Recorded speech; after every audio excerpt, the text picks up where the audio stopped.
is actually my left thigh. I have part of my right hip in there to give me the bone coverage, and then I've got a fused left wrist, so I don't have any of that movement, and that's really all the movement I've got in my left hand, along with traumatic brain injury, which is TBI, and then post-traumatic stress disorder, which is PTSD. So part of my disability is not only mental, but also social, going out in public.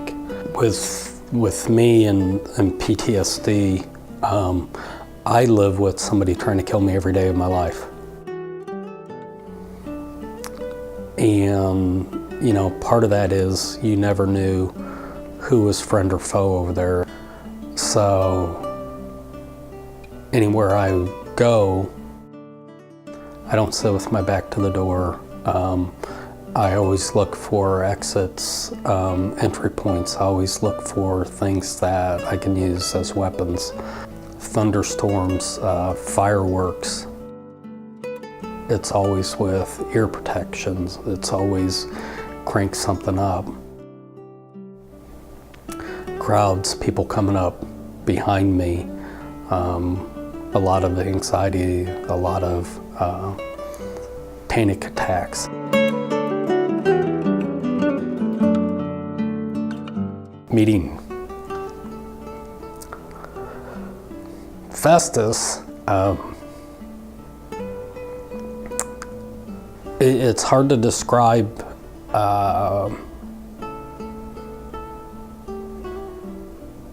when you see your life walking into the room. And there was an instant bond right from the start. I mean, is like he read right into my soul that very first day.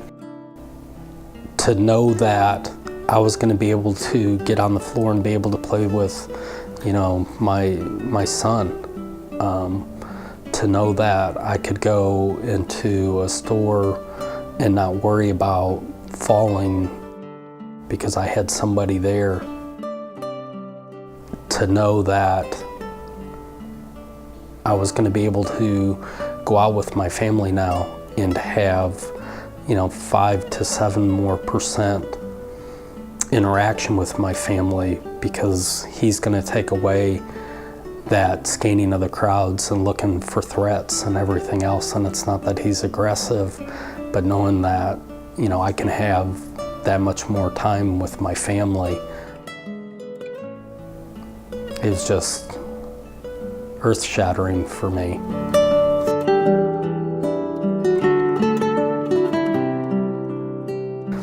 You know, having flashbacks before Festus, it could be anywhere from, you know, 10 minutes, 5 minutes, 10 minutes to come back.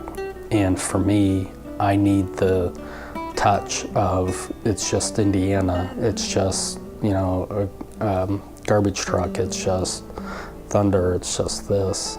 And, you know, with Festus and, you know, the PTSD, he can nudge me. My wife can give him the command to nudge.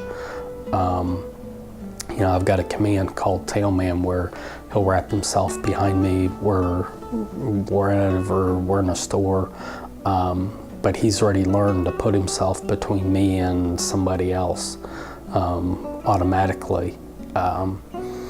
With his curiosity, he's already scanning storefronts. You know, if we're at a mall, he's already checking rooms for me. And, you know, people don't realize how huge it is to be able to go to the store and go complete grocery shopping. I mean, I spent over an hour and a half grocery shopping with me and Festus on a Sunday night. Something I would never do before I had Festus. It was always 20 seconds, 30 seconds, in, out, 1 or 2 items, get home. And so, you know, some people are gonna be like, you know, go to the grocery store, hour and 20 minutes isn't a big deal. But You know, when you live in isolation, it's huge.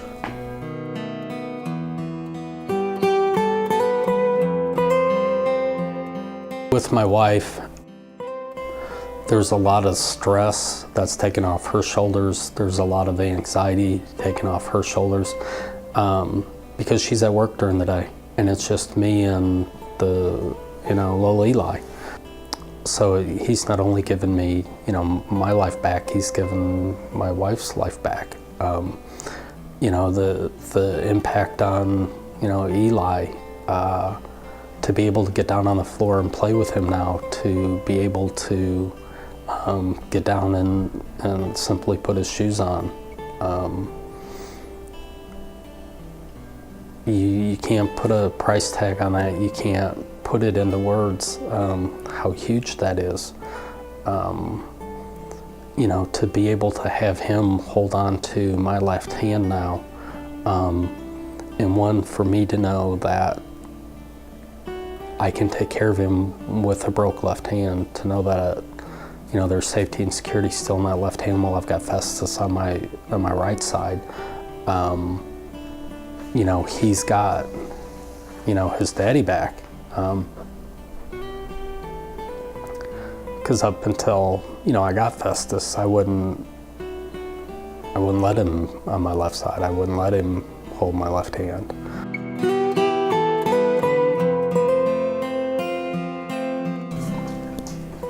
He's Hammond. He's Giannopoulos, friends of mine that I lost in Iraq. He's Shookster. He's Remkus, who was 18 inches from me when I got hit. He's Sarah. He's all the guys, gals who've given their lives so me and my family can live and be free. He's all the guys I was with in Iraq. He's all the doctors, nurses, everybody who's got me to this point right here, right now. And to not have him tomorrow,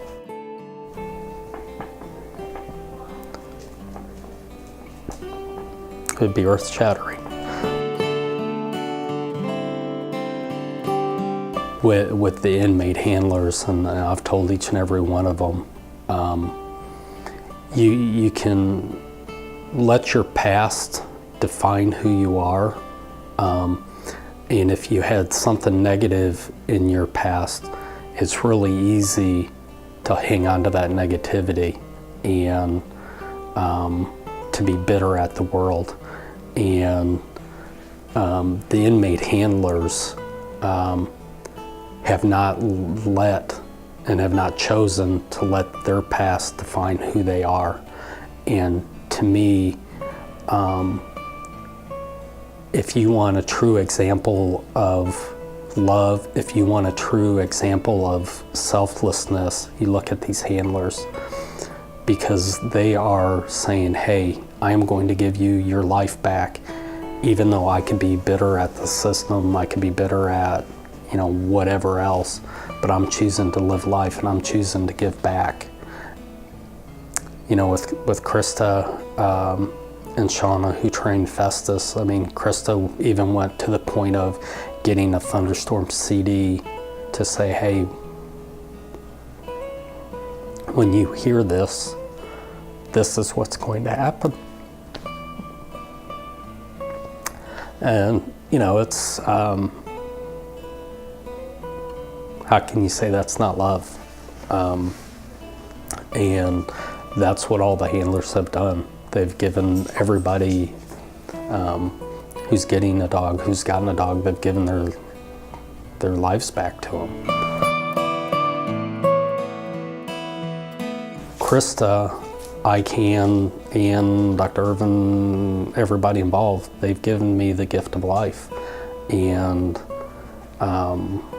to me, going out now and going shopping for an hour and a half, going to, ball games I do, pyrotechnics, going through thunderstorms without earplugs, that's the only way I can say thank you for giving me this life. You know, being more confident, you know, that's how I say thank you.